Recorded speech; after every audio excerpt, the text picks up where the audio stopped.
Di sini kami akan membawa Anda menjelajahi cerita-cerita menarik dan penuh misteri dari berbagai penjuru dunia.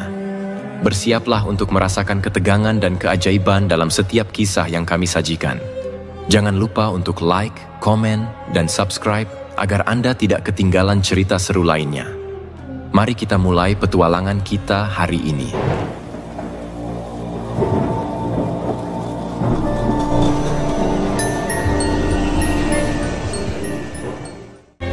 Di sebuah desa kecil yang sepi, di mana kehidupan sehari-hari berputar di antara harapan dan ketidakpastian, hiduplah sepasang suami istri, Sari dan Dani.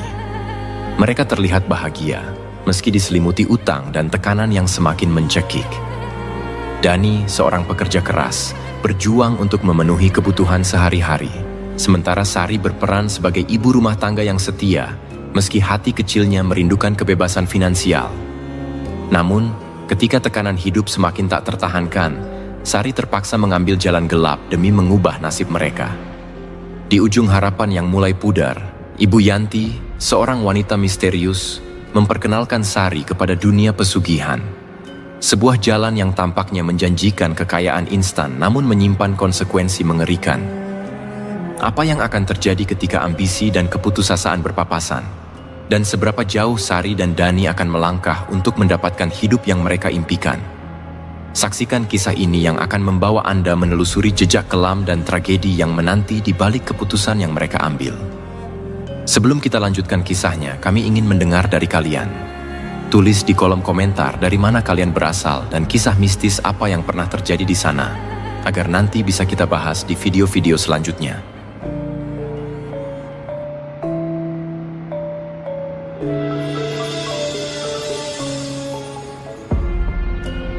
Pagi itu, Sari duduk di teras rumah sambil memperhatikan anak-anak kecil yang bermain di halaman.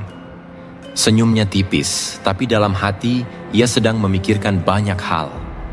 Kehidupan yang dulu begitu ceria dan penuh tawa, kini terasa seperti bayangan yang semakin memudar.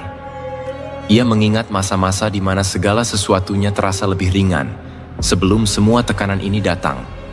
Sari bertemu Dani beberapa tahun lalu, di sebuah pesta pernikahan sepupunya. Saat itu Sari baru saja lulus SMA dan belum punya rencana pasti untuk masa depannya. Dani yang lebih tua 3 tahun darinya bekerja sebagai staf di sebuah perusahaan konstruksi. Waktu itu, Dani terlihat begitu karismatik di mata Sari. Seorang pria dengan mimpi besar, bekerja keras demi masa depan yang lebih baik. Percakapan mereka mengalir begitu saja, tanpa kesan memaksa. Sejak saat itu, hubungan mereka berkembang menjadi lebih dari sekadar teman. Masa-masa pacaran mereka berjalan manis. Mereka sering berjalan-jalan sore di taman kota, berbincang tentang mimpi-mimpi yang belum tercapai. Dani bercerita tentang impiannya memiliki usaha konstruksi sendiri suatu hari nanti. Sementara Sari bermimpi punya keluarga yang bahagia, sederhana tapi lengkap. Mereka menikah 2 tahun kemudian, setelah Dani mendapatkan pekerjaan tetap yang memberinya gaji cukup untuk menghidupi keluarga kecil mereka. Di awal pernikahan, hidup terasa sangat bahagia. Mereka tinggal di sebuah rumah sederhana, namun penuh kehangatan. Sari tidak bekerja, ia memilih menjadi ibu rumah tangga, mengurus segala keperluan rumah dengan tekun. Dani sangat mendukung keputusan Sari. "Kamu gak perlu kerja, Sar. Aku yang tanggung jawab kok," kata Dani suatu ketika saat Sari mempertimbangkan untuk membantu mencari penghasilan tambahan. Dani ingin Sari fokus mengurus rumah dan anak-anak. Dan pada saat itu, Sari merasa itu adalah keputusan yang tepat. Namun seiring waktu, perasaan Sari mulai berubah. Meskipun Dani berusaha keras untuk mencukupi kebutuhan rumah tangga, Sari sering merasa rendah diri. Ia mulai bertanya-tanya apakah dirinya cukup berharga tanpa kontribusi finansial. Teman-temannya yang dulu satu sekolah dengannya kini sudah bekerja, punya penghasilan sendiri, dan tampaknya menjalani hidup yang lebih dinamis. Sari mulai merasakan tekanan sosial, meskipun tak pernah ia utarakan kepada Dani. Hubungan mereka dengan keluarga besar juga cukup berwarna. Keluarga Sari tinggal tidak terlalu jauh, sehingga mereka sering berkunjung, baik untuk acara keluarga maupun sekadar bertemu. Namun, setelah beberapa tahun, muncul sedikit jarak di antara mereka. Keluarga Dani, terutama ibunya, mulai mempertanyakan kenapa Sari tidak bekerja. Zaman sekarang susah kalau cuma satu yang kerja. Apa nggak kasihan Dani, Sar? Kata ibu mertua Sari suatu waktu. Kalimat itu terasa seperti duri bagi Sari, meskipun di luar ia mencoba tersenyum.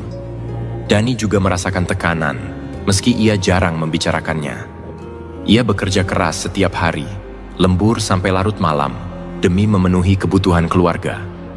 Namun setelah beberapa tahun, kelelahan mulai menyergap. Dani tidak lagi semangat seperti dulu. Pekerjaan di kantor semakin berat, dengan target yang tidak masuk akal dan atasan yang selalu menuntut lebih. Dani sering pulang dengan wajah lesu dan enggan berbicara. Sari tahu ada sesuatu yang salah, tapi ia juga tak berani bertanya terlalu jauh, takut membuat Dani semakin tertekan. Keadaan mulai berubah drastis ketika perusahaan tempat Dani bekerja terkena krisis finansial. Suatu sore yang tenang, Dani pulang dengan wajah lebih muram dari biasanya. Ia tidak langsung berbicara, hanya duduk di kursi ruang tamu dan menatap kosong ke lantai. Sari, yang sedang sibuk di dapur, mendekat. "Mas, kenapa?" tanya Sari dengan nada cemas. Dani menghela napas panjang sebelum akhirnya berbicara. "Perusahaan bangkrut, Sar. Aku di PHK." Sari terdiam, tidak tahu harus merespons bagaimana. Pikiran-pikiran tentang masa depan yang tiba-tiba tak menentu mulai memenuhi benaknya. "Nggak mungkin, Mas. Kamu kan udah lama di sana. Mereka nggak mungkin gitu aja." Suaranya pelan, seolah berharap kata-katanya bisa mengubah kenyataan. "Tapi ini kenyataannya, Sar. Kita harus terima. Aku nggak punya pekerjaan lagi." Dani akhirnya bangkit dari duduknya, berjalan ke arah jendela dan menatap keluar. Sari hanya bisa terdiam, dadanya terasa sesak. Hari-hari setelah kabar PHK itu terasa berat. Dani mulai mencoba mencari pekerjaan baru, mengirim lamaran ke berbagai perusahaan, namun tidak ada kabar baik yang datang. Sari berusaha untuk tetap mendukung suaminya, tapi di balik dukungannya, ia juga merasakan kekhawatiran yang semakin besar. Pengeluaran rumah tangga tetap ada, sementara tabungan mereka semakin menipis. Sari mulai merasa semakin rendah diri. Ia berpikir, andai saja ia bekerja, mungkin situasi ini tidak akan seberat ini. Namun, setiap kali ia mencoba membicarakan keinginannya untuk bekerja, Dani selalu menolaknya. "Gak perlu, Sar. Aku pasti bisa cari jalan keluar," katanya, meski nada suaranya tidak lagi seyakinkan dulu. Kehidupan mereka mulai diwarnai dengan ketegangan. Sari dan Dani, yang dulunya sering tertawa bersama, kini lebih sering terdiam. Pembicaraan mereka semakin jarang, dan setiap kali mereka bicara, topiknya selalu soal uang yang semakin menipis, utang yang mulai menumpuk, atau pekerjaan Dani yang belum juga datang. Pada akhirnya, keluarga besar mereka mulai ikut campur. Keluarga Dani, terutama ibunya, mulai lebih sering menyarankan agar Sari bekerja. "Sari, kamu itu masih muda, kenapa nggak coba bantu Dani cari duit?" Kalimat itu, meski diucapkan dengan niat baik, terasa seperti tusukan bagi Sari. Ia merasa tidak berdaya, dan semakin terpuruk dalam perasaan rendah dirinya. Setiap kali ia mencoba untuk membuka mulut dan membela diri, rasanya seperti semua pandangan tertuju kepadanya, seolah-olah ia adalah penyebab utama semua masalah. Di sisi lain, Dani juga mulai kehilangan kepercayaan diri. Ia yang dulunya penuh semangat dan optimisme, kini sering mengurung diri di dalam rumah, malas untuk bertemu orang lain. Ia merasa malu dengan keadaannya, merasa gagal sebagai suami dan kepala keluarga. Setiap kali ia bertemu dengan teman-temannya, perasaan minder semakin menghantuinya. "Gimana, Mas? Ada kabar baik dari lamaran kerja kemarin?" tanya Sari suatu malam saat mereka duduk di ruang tamu, mengisi waktu luang yang semakin terasa panjang. "Belum, Sar. Mereka bilang akan menghubungi lagi kalau ada kesempatan. Tapi entah kapan," jawab Dani tanpa semangat, lalu menunduk. Sari terdiam. Ia merasakan kegelisahan Dani, tapi ia juga tahu bahwa ini bukan salah suaminya. Semua ini adalah cobaan yang harus mereka hadapi bersama. Tapi, semakin hari, cobaan itu terasa semakin berat. Semakin tertekan dengan merasa bahwa ia tidak mampu menjalankan tanggung jawabnya. Malam itu saat Sari berbaring di tempat tidur di samping Dani yang sudah tertidur, pikirannya berkelana. Semua pilihan terasa buntu, semua jalan seolah tertutup. Ia hanya bisa menatap langit-langit kamar dengan mata yang tetap terbuka lebar. Harusnya ada jalan keluar, gumam Sari dalam hati. Ia terus berpikir, namun jawabannya tetap kabur, hingga akhirnya ia terlelap dengan kekhawatiran yang belum terselesaikan. Hari-hari berlalu, dan beban keuangan semakin terasa menghimpit. Tagihan listrik, air, dan berbagai kebutuhan sehari-hari terus datang tanpa henti, sementara pemasukan tidak ada sama sekali. Tabungan yang dulu sempat menipis kini benar-benar habis. Dani sudah mencoba berbagai cara untuk mendapatkan pekerjaan baru, melamar di perusahaan-perusahaan kecil hingga mencoba pekerjaan sampingan. Tapi tak ada yang membuahkan hasil. Setiap lamaran selalu berakhir dengan penolakan. Di sisi lain, Sari tak bisa berbuat banyak. Walaupun sesekali ia berusaha menutupi kekhawatirannya, rasa bersalah karena tidak bisa membantu Dani semakin besar. Ia mencoba untuk mencari pekerjaan paruh waktu, namun setiap kali ia membicarakannya, Dani selalu menghentikannya. "Sudah aku bilang, Sar, nggak perlu. Nanti aku juga dapat kerjaan baru," ujar Dani suatu hari dengan nada lelah. Namun, tatapan mata Dani berkata lain.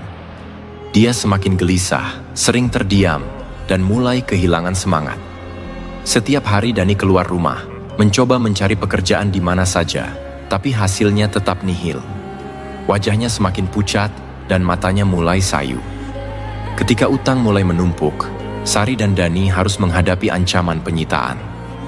Bank mulai mengirim surat peringatan, dan beberapa kali bahkan datang petugas untuk menagih cicilan yang belum dibayar. Sari, yang biasanya menjaga ketenangannya, mulai tidak bisa menahan rasa paniknya.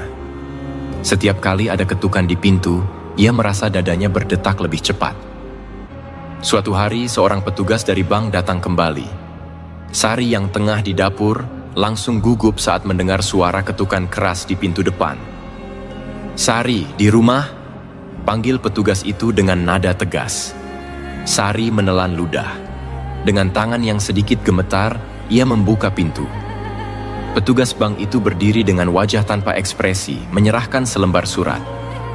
"Ini surat peringatan terakhir. Kalau sampai minggu depan tidak ada pembayaran, rumah ini akan diambil alih," katanya tanpa basa-basi. Sari hanya bisa terdiam sambil menerima surat itu. Ia merasa kepalanya berputar. Setelah petugas itu pergi, ia menutup pintu perlahan dan terduduk di lantai.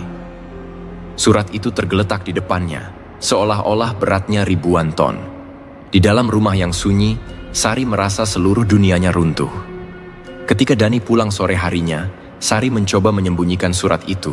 Tapi Dani tahu ada sesuatu yang tidak beres. "Ada apa, Sar? Ada yang datang?" tanyanya dengan nada penuh kecurigaan. Sari menghela napas panjang sebelum akhirnya menyerahkan surat dari bank itu. Dani membacanya, dan tanpa berkata sepatah kata pun, ia meremas surat itu dan melemparkannya ke meja. Wajahnya terlihat semakin gelap.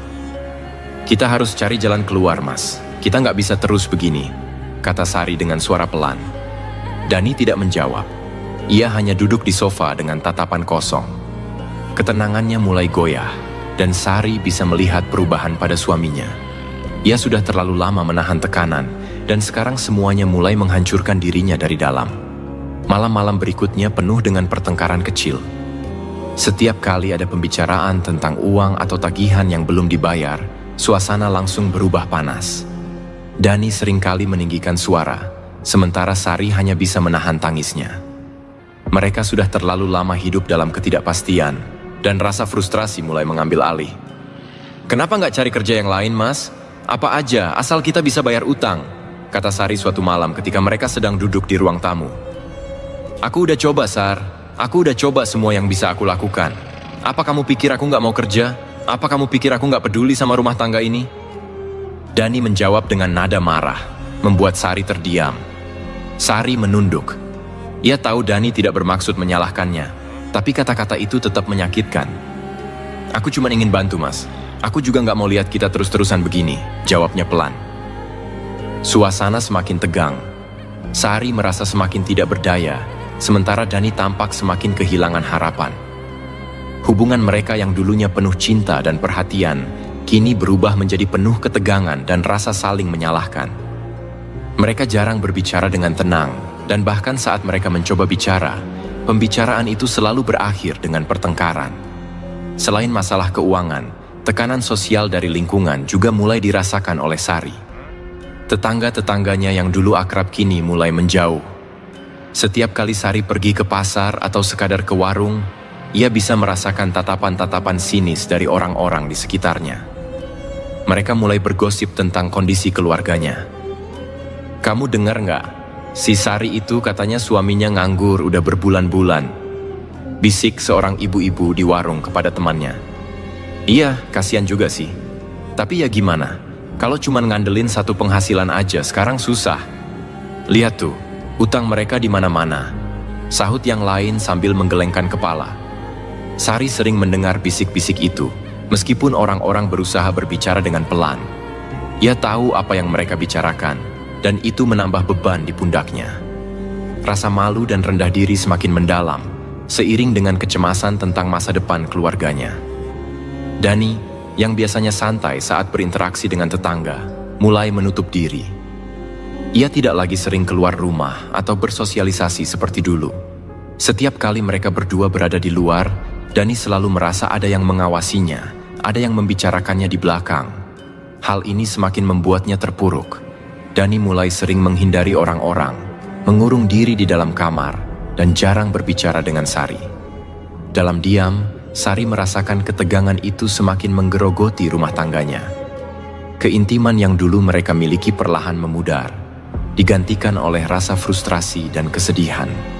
Sari merasakan bahwa Dani, yang dulu penuh cinta dan perhatian, kini mulai menjauh, baik secara emosional maupun fisik. Namun, di balik semua itu, Sari tahu bahwa masalah ini tidak hanya soal uang. Ia bisa merasakan bahwa ada sesuatu yang lebih besar yang menghantui mereka. Dani, yang selama ini selalu menjadi sandarannya, kini tampak kehilangan arah. Dan di dalam hati, Sari pun merasa semakin terjebak dalam situasi yang tak ia mengerti. Kehidupan Sari dan Dani semakin tenggelam dalam keputusasaan. Setiap malam terasa lebih sunyi dari biasanya, dan meskipun mereka tinggal di bawah satu atap, komunikasi mereka kian terputus. Sari merasa tak berdaya. Di tengah semua tekanan, hanya satu hal yang ia pikirkan, mencari jalan keluar. Dan di saat-saat seperti inilah, Ibu Yanti hadir kembali dalam hidup Sari. Ibu Yanti adalah tetangga lama yang sudah dikenal Sari sejak dulu, seorang wanita yang lebih tua darinya beberapa tahun. Ibu Yanti terkenal sebagai wanita yang tampaknya selalu hidup berkecukupan meskipun tidak pernah terlihat bekerja. Rumahnya besar, lebih megah dari kebanyakan rumah di sekitar, dan setiap kali Sari melihatnya, Ibu Yanti selalu tampak rapi dan tenang, seolah tak pernah tersentuh oleh masalah duniawi. Suatu sore, saat Sari sedang duduk di depan rumahnya, Ibu Yanti datang berkunjung. Dengan senyum tipis yang penuh misteri, ia menyapa Sari. "Sari, apa kabar? Lama nggak lihat kamu keluar-keluar," ucap Ibu Yanti sambil duduk di sebelah Sari tanpa diminta. Sari yang sedang larut dalam pikirannya, terkejut sesaat namun berusaha tersenyum. "Iya Bu, nggak ada apa-apa kok, cuman lagi banyak pikiran aja." Ibu Yanti mengangguk pelan. "Saya dengar kabar, kondisi kamu sama Dani lagi berat ya? Banyak utang?" katanya dengan nada yang lebih lembut namun langsung mengarah pada inti permasalahan. Sari hanya bisa menunduk. Tak bisa dipungkiri, Ibu Yanti memang orang yang sudah lama dikenal baik. Namun saat ini, Sari merasa tak nyaman harus membahas kesulitan hidupnya dengan orang lain. "Ya begitulah Bu, semua terasa makin berat. Utang, Dani yang belum dapat kerja, dan rumah ini." Sari berhenti, suaranya serak oleh emosi yang tertahan. Ibu Yanti mengangguk lagi, kali ini lebih perlahan, seolah ia sudah mendengar cerita ini sebelumnya. "Dulu, saya juga pernah mengalami masa-masa seperti itu, Sari. Rasanya seperti dunia ini runtuh di depan mata ya." Sari menatap Ibu Yanti, matanya penuh tanda tanya. Ia tak pernah mendengar cerita ini sebelumnya. Ibu Yanti yang selalu tampak kaya raya dan serba berkecukupan. "Saya tahu apa yang kamu rasakan," lanjut Ibu Yanti sambil melipat tangannya di pangkuan. "Kamu tahu kenapa saya bisa hidup nyaman seperti sekarang? Sari hanya menggeleng pelan. Di dalam hatinya, ia penasaran. Apa rahasia Ibu Yanti? Bagaimana ia bisa keluar dari kemiskinan dan hidup enak seperti ini? Kamu percaya nggak kalau saya bilang ada cara lain untuk keluar dari masalah ini? Cara yang orang lain mungkin tidak pernah pikirkan. Ujar Ibu Yanti sambil menatap mata Sari dengan tajam. Sari merasakan sesuatu yang dingin merayap di punggungnya. Maksud ibu? Ibu Yanti tersenyum kecil, penuh rahasia. Ada jalan lain, Sari. Jalan yang memang tidak mudah, tapi bisa membawa kamu dan Dani keluar dari kesulitan ini dengan cepat. Jalan yang saya tempuh dulu. Sari semakin bingung, tapi juga penasaran. Apa itu, Bu? Dengan lembut, Ibu Yanti mendekatkan diri pada Sari dan mulai bercerita. Ia menjelaskan bahwa hidupnya dulu tidak selalu sebaik sekarang. Dia juga pernah mengalami masa-masa kelam, di mana dia tenggelam dalam utang dan keluarganya diambang kehancuran. Namun, di saat yang paling putus asa, Ibu Yanti bertemu dengan seseorang. Seseorang yang menawarkan jalan pintas. Seseorang yang bisa memberikan kekayaan tanpa harus menunggu lama. Sari mengernyit. Tapi, caranya bagaimana? Ibu Yanti menatap Sari dengan serius. Ini bukan jalan untuk semua orang, Sari. Tapi kalau kamu benar-benar putus asa, kalau kamu sudah siap mengorbankan sesuatu, maka ada seorang dukun yang bisa membantu. Sari tersentak. Dukun? Pikiran itu melintasi benaknya dengan cepat, menimbulkan rasa takut yang tak bisa ia jelaskan. Dia bukan orang yang percaya dengan hal-hal mistis, tapi saat ini, semua pilihan terasa menakutkan. Masalah utang yang menumpuk dan masa depan yang semakin tak pasti membuatnya bimbang. Pesugihan, bisik Ibu Yanti, seolah kata itu terlalu sakral untuk diucapkan dengan keras. Kata itu seketika menggantung di udara, berat dan penuh makna. Pesugihan, jalan pintas menuju kekayaan, tapi dengan harga yang tidak murah. Sari pernah mendengar cerita-cerita tentang pesugihan di desa-desa lain. Orang-orang yang mencari kekayaan dengan cara gaib, mengorbankan sesuatu yang berharga dalam hidup mereka demi kekayaan yang instan. Aku tahu ini terdengar menakutkan, kata Ibu Yanti, seolah memahami ketakutan Sari. Tapi kamu dan Dani sedang dalam keadaan yang sulit, dan terkadang jalan yang tidak biasa adalah satu-satunya jalan keluar. Sari terdiam. Dalam hati, ia bertarung dengan ketakutan dan rasa ingin tahunya. Ia tahu bahwa masuk ke dunia gaib bukan keputusan yang bisa dianggap enteng. Tapi di sisi lain, ia merasa seperti terjebak tanpa pilihan lain. Setiap hari, utang semakin menumpuk. Setiap hari, Dani semakin tenggelam dalam keputusasaan. Sari tahu bahwa jika keadaan ini terus berlanjut, mereka akan kehilangan segalanya, termasuk rumah yang mereka tinggali sekarang. Ibu sendiri pernah menjalani itu? Tanya Sari akhirnya dengan suara bergetar. Ibu Yanti mengangguk. Iya, Sari. Dulu, ketika saya sudah hampir menyerah, saya bertemu dengan Pak Badrun, seorang dukun yang sangat terkenal dengan pesugihannya. Dia yang menolong saya keluar dari kemiskinan. Mata Sari melebar. Nama itu, Pak Badrun, terdengar asing, tapi dengan cara yang membuat bulu kuduknya merinding. Sari mendengarkan dengan saksama saat Ibu Yanti menjelaskan bahwa Pak Badrun bukan sekadar dukun biasa.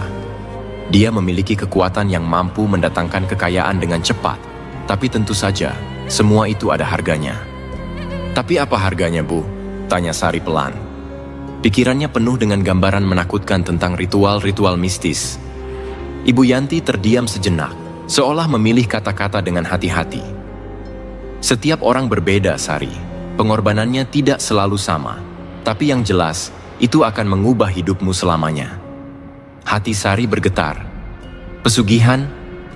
Sungguhkah ini jalan yang harus ia tempuh? Di satu sisi, ia merasa takut, tapi di sisi lain, ia juga merasa tergoda oleh tawaran ini. Ibu Yanti sendiri adalah bukti nyata bahwa pesugihan bisa berhasil.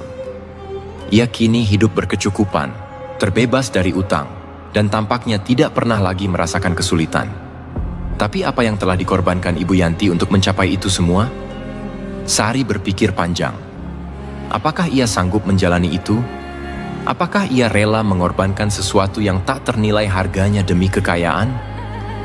Tapi saat ia melihat wajah Dani yang semakin lelah dan merasakan tekanan finansial yang menghancurkan hidup mereka, Sari merasa dirinya semakin terdesak. Mungkin inilah satu-satunya jalan. "Sari," suara Ibu Yanti memecah keheningan. "Kalau kamu mau, saya bisa bantu kenalkan kamu ke Pak Badrun. Tapi kamu harus yakin, ini bukan keputusan yang bisa diambil setengah hati." Sari menatap Ibu Yanti, matanya penuh dengan campuran ketakutan dan harapan. Hatinya bergetar kencang, tapi ia tahu bahwa waktu terus berjalan dan mereka semakin mendekati kehancuran. "Baik Bu, aku mau coba," jawab Sari pelan, hampir berbisik. Keputusan telah diambil, meskipun ia tahu jalan yang akan ia tempuh penuh dengan kegelapan. Malam itu terasa lebih dingin dari biasanya. Awan gelap menggantung di langit, menutupi bulan yang redup. Sari dan Ibu Yanti berjalan perlahan di sepanjang jalan yang menuju ke rumah Pak Badrun. Langkah kaki mereka berdua terdengar menggema di jalan setapak yang sepi, hanya diiringi oleh suara jangkrik dan angin yang berbisik di antara pepohonan. Hati Sari berdebar kencang, sementara pikirannya dipenuhi oleh pertanyaan dan ketakutan yang tak terjawab. Ibu Yanti yang berjalan di sampingnya terlihat tenang. Raut wajahnya begitu berbeda dengan Sari yang jelas-jelas dipenuhi kecemasan. Sesekali, Ibu Yanti menoleh ke arah Sari, memberikan senyum yang tampak penuh keyakinan, seolah-olah ingin meyakinkan bahwa segala sesuatunya akan baik-baik saja. Tapi hati Sari tetap dipenuhi kecemasan. Bagaimana jika ini salah? Bagaimana jika ia kehilangan segalanya? Rumah Pak Badrun terletak di pinggiran desa, jauh dari keramaian. Sari bisa merasakan atmosfer yang berbeda begitu mereka semakin dekat. Rumah itu tampak tua dan lapuk, dengan dinding bambu yang tampak rapuh. Tak ada cahaya lampu yang menerangi halaman depan, hanya beberapa batang pohon yang tampak goyah diterpa angin malam. Di kejauhan, terdengar suara burung hantu, menambah kesan mistis yang merayapi suasana.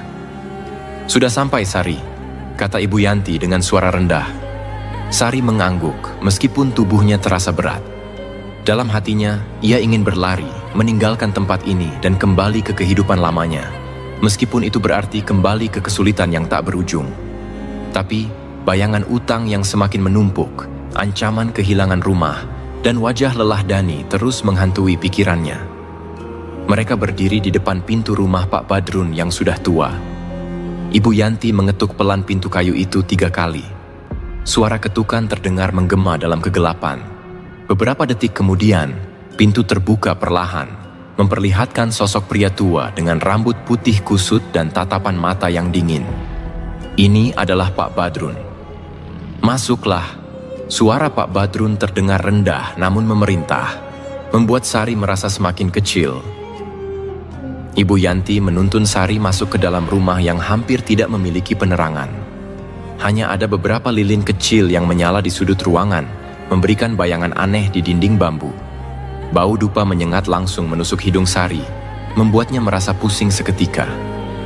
Di ruangan itu, dinding penuh dengan simbol-simbol mistis yang tidak Sari kenal, dan di tengah ruangan terdapat sebuah meja kecil yang di atasnya terletak berbagai benda-benda aneh. Botol-botol berisi cairan berwarna gelap, kain kafan, dan kemenyan yang mengepul. "Duduklah di sini," kata Pak Badrun sambil menunjuk sebuah tikar yang sudah usang di lantai. Sari duduk dengan hati-hati, tubuhnya gemetar tak terkendali. Ia merasakan aura yang begitu berat dan gelap menyelimuti ruangan itu. Ibu Yanti duduk di sebelahnya, masih dengan wajah tenang, seolah-olah sudah terbiasa dengan suasana ini. Pak Badrun kemudian mulai berjalan mengelilingi mereka, menggumamkan mantra-mantra yang tidak bisa dipahami oleh Sari. Suaranya bergetar di udara, menciptakan atmosfer yang semakin menekan. Sari tidak bisa berhenti menatap meja kecil di depannya. Di situ terdapat sesuatu yang membuat darahnya berdesir, sebuah boneka kayu dengan pakaian lusuh dan mata hitam pekat yang seolah menatap langsung ke dalam jiwanya. Dia tahu benda itu bukan sembarang boneka. Itu adalah medium, atau mungkin alat yang akan digunakan dalam ritual malam ini. Pak Badrun mulai menyalakan dupa di sudut ruangan, asapnya melingkar-lingkar di udara, semakin mempertebal suasana mistis. Lalu ia duduk di depan Sari dan mulai berbicara dengan nada rendah dan penuh wibawa. "Kamu sudah siap, Sari?" tanya Pak Badrun dengan tatapan yang menusuk. Sari menelan ludah, suaranya tercekat di tenggorokan. Saya sudah siap," jawabnya dengan suara gemetar. Meski hatinya masih dipenuhi keraguan, ia merasa sudah terlalu jauh untuk mundur. Pak Badrun mengangguk pelan, lalu ia mulai menyiapkan berbagai benda di atas meja kecil itu. Ia membuka botol-botol yang berisi cairan aneh dan menuangkannya ke dalam mangkuk kecil. Cairan itu berbau busuk, seperti darah yang sudah membusuk selama berhari-hari. Sari merasa mual, tapi ia menahannya. "Ritual ini akan menghubungkanmu dengan dunia gaib," kata Pak Badrun perlahan. "Kamu akan mendapatkan apa yang kamu inginkan, tapi kamu harus siap menerima konsekuensinya." Sari hanya bisa mengangguk. Ia sudah mendengar dari Ibu Yanti bahwa pesugihan tidaklah gratis. Ada harga yang harus dibayar, dan harga itu bisa berupa apa saja. Namun, ia belum tahu pasti apa yang harus ia korbankan. Pak Badrun mengambil boneka kayu di atas meja dan mulai menggenggamnya erat. Boneka ini akan menjadi perantara antara kamu dan kekuatan gaib. Selama kamu menjaga perjanjian ini, kekayaan akan mengalir kepada kamu. Lalu Pak Badrun menoleh ke arah Sari. "Apa yang siap kamu korbankan, Sari?" Pertanyaan itu menghantam Sari seperti badai. Ia terdiam sesaat, pikirannya melayang pada hal-hal yang berharga dalam hidupnya. Dani, rumah mereka, masa depan yang mereka impikan bersama. Tapi ia tahu, tanpa pengorbanan ia tak akan mendapatkan apa-apa. Saya tidak tahu," jawab Sari dengan suara bergetar. "Apa yang harus saya korbankan?" Pak Badrun menatapnya dengan tatapan dingin. "Pengorbanan yang terbesar adalah sesuatu yang paling kamu cintai, sesuatu yang tak bisa digantikan." Sari terdiam. Pikiran tentang keluarga, tentang Dani, berputar di kepalanya. Namun sebelum ia bisa berkata apa-apa, Pak Badrun menutup matanya dan mulai melantunkan mantra dengan suara rendah. Ruangan itu segera dipenuhi oleh hawa yang semakin berat.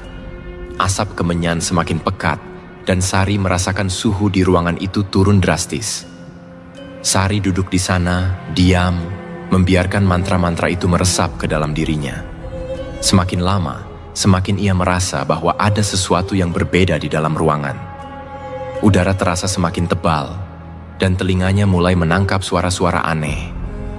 Bisikan yang seolah datang dari tempat yang jauh, tapi sangat dekat di telinganya.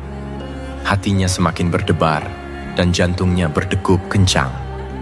Tiba-tiba, Sari merasakan sesuatu yang aneh di perutnya. Rasa dingin menjalar dari dalam, seolah ada sesuatu yang bergerak di dalam dirinya. Ia ingin berteriak, tapi suaranya tercekat di tenggorokan.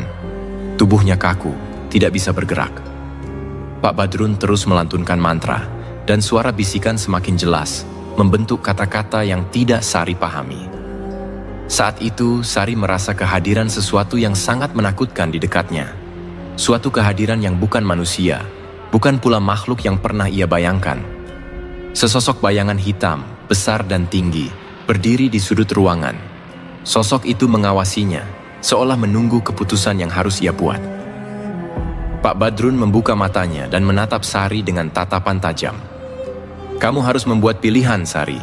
Apa yang kamu siap berikan?" Sari gemetar, hatinya penuh ketakutan. Tapi di bawah semua itu, ada rasa putus asa yang tak bisa ia abaikan. Jika ia tidak melakukan ini, apa yang akan terjadi pada hidupnya? Pada Dani? Pada masa depan mereka?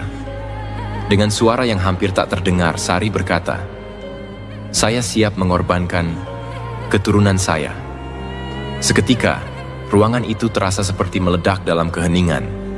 Bisikan-bisikan menghilang, dan bayangan hitam itu semakin mendekat, mengelilingi Sari. Ia merasakan dingin yang menusuk, seolah-olah jiwanya sedang diambil. Tapi bersamaan dengan itu, ada perasaan aneh, sebuah kekuatan yang menyusup ke dalam dirinya, mengisi kekosongan yang sebelumnya ia rasakan. Pak Badrun tersenyum tipis, puas. Pengorbanan diterima. Ritual telah selesai, tapi Sari tahu bahwa hidupnya tak akan pernah sama lagi. Setelah ritual di rumah Pak Badrun selesai, kehidupan Sari berubah drastis. Pada awalnya, perubahan itu terasa halus, hampir tak terlihat. Namun perlahan-lahan, efek dari pesugihan mulai muncul dan menguasai setiap sudut hidupnya. Seolah-olah ada sesuatu yang mulai tumbuh dalam hidupnya, sesuatu yang tidak ia lihat, namun kehadirannya begitu nyata dan menakutkan. Beberapa hari setelah ritual, keadaan keuangan mereka tiba-tiba membaik. Utang-utang yang menumpuk secara ajaib terbayar satu persatu. Tanpa melakukan apa-apa, uang mulai mengalir ke rekening mereka. Sari tak percaya, tetapi kenyataan itu tak bisa ia bantah. Setiap kali Dani terkejut melihat saldo mereka, Sari hanya tersenyum pahit, menyimpan rahasia besar di balik perubahan ini. Namun bersamaan dengan kekayaan yang tiba-tiba datang, ada hal lain yang juga ikut muncul. Awalnya Sari merasakan hal-hal kecil, seperti bisikan halus yang terdengar di tengah malam, atau perasaan seolah-olah ada yang mengawasinya saat ia sendirian di rumah. Bisikan-bisikan itu datang ketika ia berada di dapur, di kamar, bahkan saat ia tertidur. Suaranya samar, namun jelas. Kadang-kadang terdengar seperti tangisan bayi, kadang seperti orang memanggil namanya. Sari! Suara itu melengking pelan, mengisi ruang-ruang kosong di rumahnya. Sari terbangun di tengah malam dengan keringat dingin mengalir di tubuhnya. Suara-suara itu terdengar semakin jelas, membuatnya terjaga di malam-malam yang semakin panjang. Setiap kali ia mencoba tidur kembali, suara itu datang lagi, memaksanya membuka mata dengan jantung berdebar. Kenapa begini? Gumam Sari, bingung dan ketakutan. Ia tidak pernah membayangkan bahwa pesugihan akan membawa dampak semistis ini. Ibu Yanti memang sudah memperingatkan bahwa akan ada konsekuensi, tetapi tidak pernah dijelaskan bahwa konsekuensi ini akan hadir dalam bentuk suara-suara gaib dan kehadiran yang tak kasat mata. Seiring berjalannya waktu, gangguan yang dialami Sari semakin intens. Tangisan bayi itu menjadi semakin nyata, seolah-olah ada bayi sungguhan di dalam rumah. Setiap malam, Sari terbangun karena mendengar suara bayi yang menangis keras, bahkan sampai membuatnya berjalan ke kamar-kamar, mencari sumber suara yang tidak pernah ada. Di suatu malam, saat Dani sedang terlelap, Sari mendengar suara yang berbeda dari biasanya. Tangisan bayi berhenti, digantikan oleh suara langkah kaki kecil yang berjalan di lantai kayu rumah mereka. Perlahan, suara itu mendekat ke kamar tidur mereka. Sari yang ketakutan, duduk di tepi ranjang, menunggu dengan napas tertahan. Ketika pintu kamar terbuka sedikit, tidak ada siapapun di sana. Namun, Sari merasa ada yang mengintip dari celah pintu. Tubuhnya gemetar, dan rasa takut yang mendalam membuatnya tak mampu bergerak. Dalam keadaan panik, ia mengguncang Dani yang masih tertidur lelap. Dani bangun, ada sesuatu!" teriaknya sambil mengguncang tubuh suaminya. Dani terbangun dengan wajah mengantuk. "Apa sih, Sar? Jam segini kamu ganggu tidur orang?" Ada suara bayi. Aku dengar suara tangisan itu lagi," ujar Sari terbata-bata. Suaranya gemetar. "Tadi pintu kamar terbuka sendiri, ada yang mengintip." Dani mengernyitkan dahi, mencoba mendengar, tetapi tidak ada suara apapun. "Kamu pasti cuma mimpi. Sudahlah, tidur lagi. Jangan terlalu banyak mikir." Sari ingin berdebat, tapi ia tahu Dani tidak akan percaya. Ia hanya bisa memeluk dirinya sendiri, berusaha menenangkan diri dari rasa takut yang terus menghantuinya. Namun, bukan hanya suara-suara yang mengganggu Sari. Penglihatan-penglihatan aneh juga mulai sering muncul. Bayangan-bayangan gelap terlihat di sudut-sudut rumah, seolah-olah ada sosok yang bergerak cepat dari satu tempat ke tempat lain. Sesekali, ia merasakan ada yang menatapnya dari sudut kamar, tetapi ketika ia menoleh, tidak ada apa-apa. Suatu malam, saat Sari sedang berada di dapur untuk menyiapkan makanan, ia mendengar suara gelas yang jatuh dan pecah di lantai. Ia terkejut, padahal tidak ada orang di dapur selain dirinya. Ketika ia berbalik, ia melihat sebuah sosok kecil berlari keluar dari dapur menuju ruang tamu. Sosok itu tampak seperti anak kecil, tapi wajahnya sangat kabur dan tidak bisa dikenali. "Apa itu tadi?" gumamnya. berusaha menenangkan diri meskipun jantungnya berdetak kencang. Sejak itu, Dani pun mulai mengalami gangguan. Ia sering mengalami mimpi buruk, di mana ia melihat Sari dalam keadaan yang mengerikan. Wajahnya berubah menjadi pucat dan matanya kosong. Dalam mimpinya, Sari selalu berdiri di sudut ruangan, menatap Dani tanpa bicara, membuat suasana menjadi sangat mencekam. Puncaknya terjadi ketika suatu malam Dani terbangun dengan perasaan aneh. Ia mendapati Sari tidak berada di sampingnya. Ruangan terasa dingin, dan bau dupa yang sangat kuat memenuhi kamar tidur mereka. Ketika Dani keluar dari kamar, ia melihat Sari duduk di ruang tamu, memeluk lututnya dengan tatapan kosong. "Sari, kamu ngapain di sini?" tanya Dani dengan suara serak. Sari tidak menjawab. Ia hanya menatap lurus ke depan, seolah-olah ada sesuatu yang tidak terlihat yang sedang ia perhatikan. Dani mendekat, berusaha mengajak Sari bicara, tapi tiba-tiba Sari berbisik pelan. "Mereka datang lagi, Dani. Mereka selalu datang." Dani terdiam, bulu kuduknya meremang. Ia tidak tahu siapa yang Sari maksud, tapi saat itu juga ia merasakan sesuatu yang berbeda. Seolah-olah ada kehadiran yang tidak terlihat mengintai mereka di dalam rumah. Dani mulai sadar bahwa ada yang tidak beres dengan Sari, tapi ia masih belum memahami sepenuhnya apa yang sedang terjadi. Gangguan-gangguan itu semakin parah. Bayangan-bayangan, suara-suara, dan penglihatan-penglihatan aneh tidak hanya muncul di rumah, tetapi juga mengikuti Sari kemanapun ia pergi. Setiap kali ia berada di tempat umum, ia merasa diawasi. Ia juga sering mendengar bisikan-bisikan gaib di telinganya, yang semakin lama semakin jelas. Apa yang aku lakukan ini salah? Sari mulai meragukan dirinya sendiri. Setiap kali gangguan itu datang, ia merasa terjebak di antara dua dunia. Dunia nyata dan dunia gaib yang ia panggil melalui pesugihan. Kekayaan memang datang, tapi harga yang harus ia bayar begitu besar. Sari mulai menyadari bahwa pesugihan bukan hanya tentang kekayaan. Ada entitas lain yang terlibat, entitas yang tak bisa ia kendalikan, yang terus menuntut lebih dari dirinya. Ia mulai kehilangan kendali atas hidupnya, dan yang lebih parah, Dani juga ikut terseret dalam kegelapan yang kini menyelimuti hidup mereka. Setiap malam, rumah mereka berubah menjadi tempat yang mencekam. Sari mulai merasakan kehadiran makhluk-makhluk gaib di sekelilingnya, dan suara tangisan bayi itu semakin sering terdengar. Terkadang, ia merasa ada tangan kecil yang mencengkeram pergelangan kakinya saat ia berjalan, membuatnya terjatuh. Ia tahu, makhluk-makhluk itu adalah bagian dari perjanjian yang ia buat dengan Pak Badrun, dan mereka tidak akan pergi begitu saja. Sari kini hidup dalam ketakutan yang terus-menerus. Ia merasa terjebak dalam kegelapan, tidak bisa keluar dari lingkaran setan yang ia ciptakan sendiri. Pesugihan itu memang memberikan kekayaan, tapi pada saat yang sama, ia kehilangan dirinya sendiri, dan mungkin juga masa depannya. Waktu terus berlalu, dan gangguan mistis yang menghantui hidup Sari dan Dani semakin tak terkendali. Meski kekayaan memang datang dengan tiba-tiba, tak ada ketenangan yang bisa mereka rasakan. Uang yang datang justru membawa ketegangan yang lebih besar. Sari dan Dani yang awalnya berharap bahwa pesugihan akan menjadi solusi bagi masalah finansial mereka, kini dihadapkan pada kenyataan pahit bahwa kekayaan itu tidak datang tanpa harga yang mahal. Beberapa bulan setelah ritual, kehidupan mereka yang seharusnya lebih baik justru semakin kacau. Awalnya, Sari masih bisa mengendalikan uang yang datang secara misterius.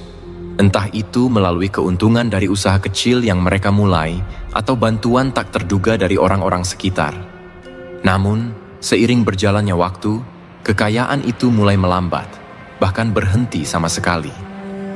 Kegelisahan semakin menguasai pikiran Sari. Setiap malam, suara tangisan bayi yang dulu hanya terdengar samar kini semakin keras. Sari merasa semakin tertekan, seolah-olah makhluk gaib yang dulu ia panggil melalui ritual kini menuntut sesuatu yang lebih. Ia ingat betul peringatan Pak Badrun, pesugihan ini bukanlah jalan yang mudah. Ada pengorbanan yang harus terus dilakukan, dan ia belum siap untuk menghadapi hal itu. Di saat yang sama, ancaman dari bank mulai datang lagi. Dani yang awalnya tenang karena hutang mereka mulai teratasi, kini kebingungan. Ia menyadari bahwa kondisi keuangan mereka tak berkelanjutan. Utang yang awalnya sudah terbayar kini kembali menumpuk, bahkan lebih besar dari sebelumnya. Dani mulai curiga ada sesuatu yang tidak beres. "Sari, kita harus bicara," kata Dani suatu malam setelah menerima surat peringatan dari bank. Wajahnya penuh kekecewaan. Sari hanya menunduk, takut menatap suaminya. "Apa yang mau kita bicarakan, Dan? Semua udah di luar kendali kita." "Kendalikan? Kamu nggak ngerti, Sar. Kita ini makin terpuruk.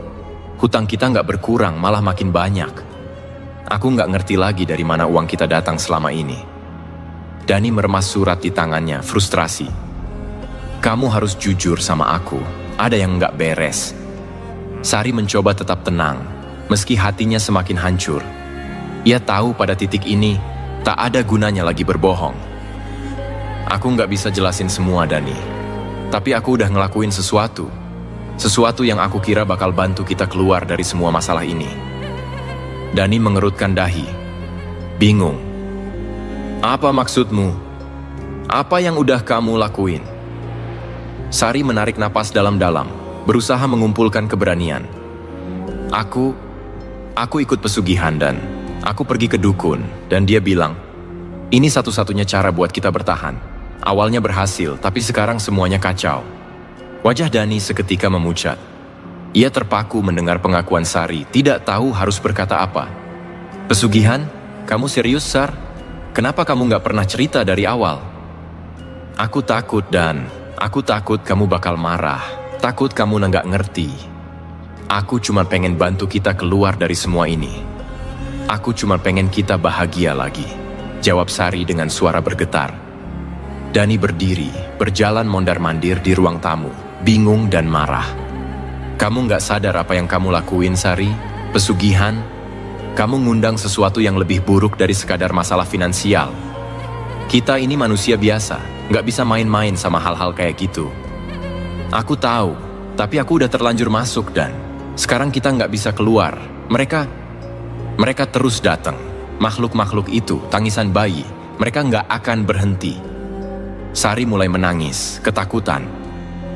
Dani yang marah dan kecewa hanya bisa menggelengkan kepala. "Kita harus keluar dari ini, Sar.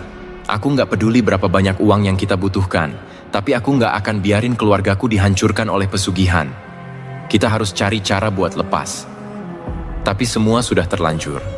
Gangguan-gangguan mistis yang tadinya hanya mengganggu Sari kini mulai menghantui Dani juga. Setiap malam, ia mulai mendengar suara-suara gaib yang sama. Di tempat kerja, Dani sering mengalami hal-hal aneh, benda-benda bergerak sendiri, bayangan misterius yang melintas di sudut matanya, dan suara-suara aneh yang hanya bisa ia dengar. Dani yang awalnya skeptis kini mulai merasakan kehadiran sesuatu yang tidak bisa dijelaskan secara logika. Gangguan tersebut semakin menggerogoti hubungan mereka. Konflik kecil yang awalnya hanya tentang masalah uang kini berubah menjadi perdebatan besar. Sari dan Dani semakin sering bertengkar. Ketika Sari mencoba menjelaskan bahwa semua ini adalah akibat dari pesugihan, Dani tidak bisa menerima kenyataan itu. "Ini semua salahmu, Sari. Kalau saja kamu nggak ikut pesugihan itu, kita nggak akan terjebak dalam semua kekacauan ini," bentak Dani dengan emosi yang meluap-luap. Sari hanya bisa menangis, tak mampu membalas tuduhan Dani. Dalam hatinya, ia tahu bahwa semua yang Dani katakan benar. Namun, Sari sudah terlalu dalam terlibat, dan tak ada jalan keluar yang jelas. Tekanan semakin memuncak ketika Ibu Yanti yang dulu memperkenalkan Sari pada pesugihan, tiba-tiba datang ke rumah mereka. Wajahnya tampak tegang, seolah-olah ia menyimpan rahasia besar yang harus segera diungkapkan. "Sari, ada sesuatu yang harus kamu tahu," kata Ibu Yanti dengan suara bergetar. "Pesugihan itu tidak akan bertahan selamanya. Ada harga yang lebih besar yang akan dituntut jika kamu tidak terus melakukan pengorbanan."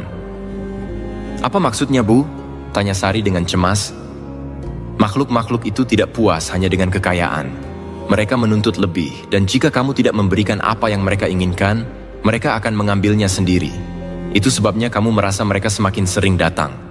Mereka menuntut pengorbanan yang lebih besar, mungkin nyawa," ujar Ibu Yanti dengan nada serius. Sari merasa tubuhnya gemetar mendengar kata-kata itu. "Nyawa? Apa yang harus aku lakukan?" Ibu Yanti hanya menggelengkan kepala, tidak ada jawaban yang jelas. Kamu sudah terlalu jauh, Sari. Satu-satunya cara untuk menghentikan ini adalah dengan menghentikan pesugihan, tapi itu tidak mudah. Mereka tidak akan membiarkan kamu pergi begitu saja. Sari merasa dunianya runtuh. Ia mulai sadar bahwa semua yang ia lakukan hanya membawa kehancuran, bukan hanya bagi dirinya, tapi juga bagi keluarganya. Setiap malam, ia merasa makhluk-makhluk itu semakin dekat, semakin menuntut. Ia tidak tahu lagi bagaimana cara menghentikan semuanya. Situasi semakin memburuk ketika Dani, yang tak tahan dengan tekanan batin dan gangguan mistis yang terus menghantuinya, mulai kehilangan kendali. Pekerjaan yang dulu bisa ia andalkan kini mulai terganggu karena konsentrasinya hilang. Dani sering terlihat linglung dan tidak fokus. Keadaan ini memperburuk hubungan mereka, dan pertengkaran mereka semakin sering terjadi. "Aku nggak bisa hidup begini lagi, Sar. Kita harus keluar dari semua ini," teriak Dani suatu malam, wajahnya penuh amarah dan keputusasaan. "Tapi bagaimana caranya, Dan? Aku juga nggak tahu," balas Sari dengan suara yang nyaris putus asa. Semua tekanan ini akhirnya mencapai puncaknya ketika Sari merasa dirinya benar-benar terpojok. Ia tahu bahwa tak ada lagi yang bisa ia lakukan. Perasaan bersalah terus menggerogoti pikirannya, membuatnya merasa terjebak tanpa jalan keluar. Makhluk-makhluk itu terus datang, menuntut lebih, dan Sari semakin yakin bahwa pengorbanan yang mereka tuntut bukan lagi sekadar materi. Mereka menginginkan nyawanya.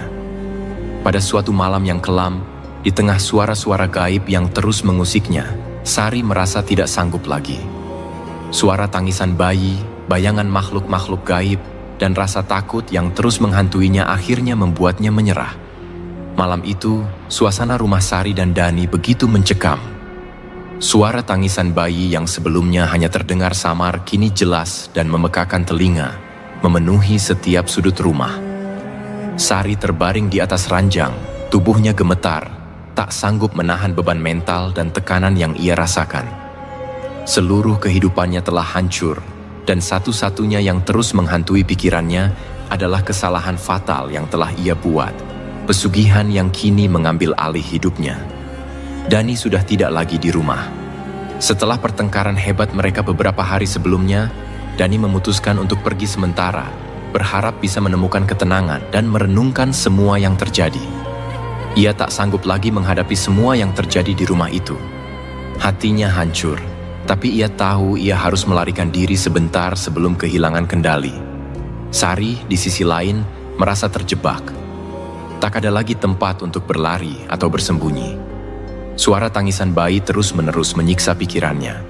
Matanya menatap kosong pada langit-langit, sementara di sekelilingnya bayangan-bayangan aneh bergerak-gerak dalam kegelapan. Makhluk-makhluk gaib yang dulu hanya ia rasakan, kini mulai muncul lebih jelas. Mereka seperti menuntut sesuatu yang Sari tidak bisa berikan. Ibu, tolong." Sari bergumam dengan suara parau, memohon bantuan yang tak mungkin datang. Ia merasa dirinya semakin jauh dari kenyataan. Dalam pikirannya, ia terbayang wajah anak yang belum pernah ia miliki. Bayi yang mungkin akan menjadi bagian dari pengorbanan yang diminta makhluk gaib itu. Di saat yang sama, Pak Badrun muncul dalam benaknya. Dukun tua itu sudah memperingatkannya, tapi Sari terlalu terdesak waktu itu untuk memahami sepenuhnya apa yang dia hadapi. Sekarang, semuanya sudah terlambat. Jalan yang telah ia pilih adalah jalan yang tak bisa ia lewati dengan selamat. Makhluk-makhluk itu datang bukan hanya untuk harta, tetapi untuk sesuatu yang jauh lebih berharga, jiwanya. Sari berdiri perlahan dari ranjang. Tubuhnya lemah, tapi dorongan aneh membuatnya terus bergerak. Ia berjalan menuju dapur dengan langkah tertatih, matanya berkaca-kaca. Di atas meja, sebuah pisau dapur tergeletak. Sari menatap pisau itu sejenak, memikirkan bagaimana ia bisa menghentikan penderitaannya. Suara-suara gaib terus menggema di kepalanya. Mereka berbicara dalam bahasa yang tak ia pahami, tapi satu hal yang jelas, mereka menuntut pengorbanan. Sari merasa dirinya terjebak dalam lingkaran setan yang tak pernah berakhir. Ia tak bisa melarikan diri, tak bisa menghentikan semuanya. Dengan tangan yang gemetar, Sari mengambil pisau itu. Pikirannya kacau, tapi ia merasa ini adalah satu-satunya cara untuk menghentikan semua rasa sakit dan ketakutan yang menghantuinya. "Maafkan aku, Dani," bisiknya. Air mata mengalir di pipinya. Tanpa berpikir panjang, Sari mengarahkan pisau itu ke tubuhnya sendiri. Dalam sekejap, darah mengalir di lantai dapur. Tubuhnya ambruk, dan di saat yang sama, suara-suara gaib itu perlahan menghilang. Kegelapan mengambil alih ruangan itu, membawa keheningan yang menakutkan. Beberapa jam kemudian, Dani pulang ke rumah. Ia merasa tak tenang di luar, hatinya terus tertarik kembali ke rumah meski ia ingin lari. Begitu memasuki rumah, ia langsung merasakan sesuatu yang aneh. Suasana rumah begitu sunyi, tapi ada aura gelap yang sangat kuat. Dani berjalan ke dapur, dan di sana ia menemukan pemandangan yang menghancurkan hatinya. Sari tergeletak di lantai dengan darah di sekelilingnya. Pisau masih berada di tangannya. "Sari!" Dani berteriak, berlutut di samping tubuh istrinya.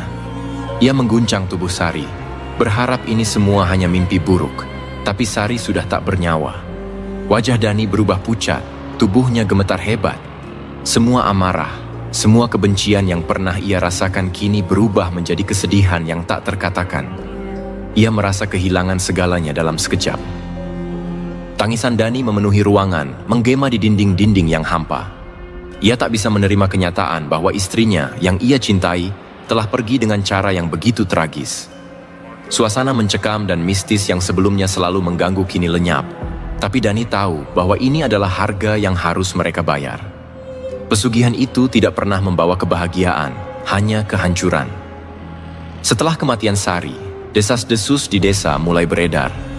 Orang-orang berbicara tentang kematian Sari yang tidak wajar, tentang makhluk gaib yang mungkin terlibat, dan tentang kutukan pesugihan yang menuntut nyawa.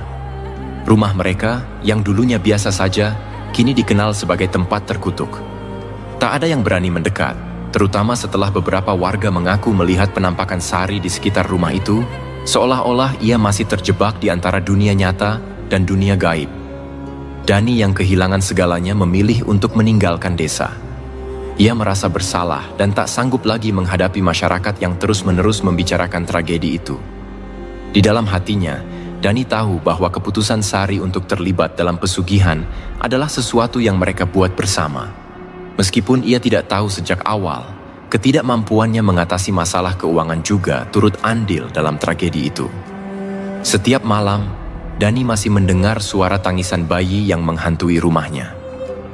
Ia tahu suara itu bukan hanya sekadar ilusi. Itu adalah bagian dari kutukan yang mereka bawa ke dalam hidup mereka. Dani mencoba mencari ketenangan, tapi bayangan Sari dan dosa pesugihan itu terus menghantuinya. Tak ada jalan keluar dari mimpi buruk yang mereka ciptakan sendiri. Masyarakat desa mulai belajar dari tragedi yang menimpa keluarga Sari dan Dani. Mereka mulai menyadari bahwa mencari kekayaan melalui jalan pintas seperti pesugihan hanya akan membawa kehancuran. Desas-desus tentang dukun dan ritual mistis mulai memudar, digantikan oleh kesadaran bahwa tak ada kebahagiaan yang bisa dibeli dengan pengorbanan jiwa. Kisah Sari menjadi peringatan bagi banyak orang di desa itu dan sekitarnya, bahwa pesugihan bukanlah solusi bagi masalah finansial. Jalan pintas menuju kekayaan hanya akan membawa kehancuran dan kesedihan. Sari, yang hanya ingin keluar dari tekanan hidup, berakhir dengan kehilangan segalanya, termasuk dirinya sendiri. Pesan moral dari kisah ini jelas. Tidak ada kebahagiaan yang bisa didapatkan dari pesugihan, hanya penderitaan dan penyesalan yang menanti di ujung jalan. Tragedi yang menimpa Sari dan Dani adalah cerminan nyata dari pilihan yang kita buat dalam hidup. Ketika mereka terjerumus ke dalam dunia pesugihan, mereka mungkin berpikir bahwa itu adalah jalan keluar dari tekanan finansial dan ketidakpastian. Namun, jalan pintas menuju kekayaan hanya membawa mereka pada kehancuran yang lebih besar. Melalui kisah ini, kita diingatkan bahwa tidak ada kebahagiaan yang dapat dibeli dengan mengorbankan prinsip dan jiwa kita.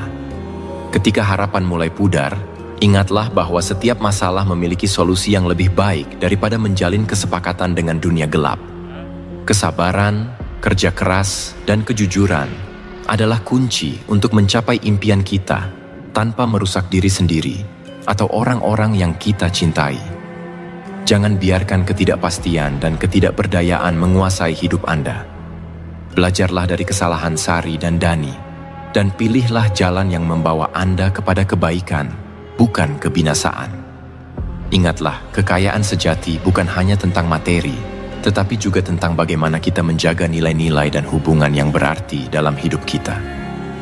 Terima kasih telah menyaksikan kisah ini di channel kami. Jangan lupa untuk like, subscribe, dan nyalakan lonceng notifikasi agar Anda tidak ketinggalan cerita-cerita menarik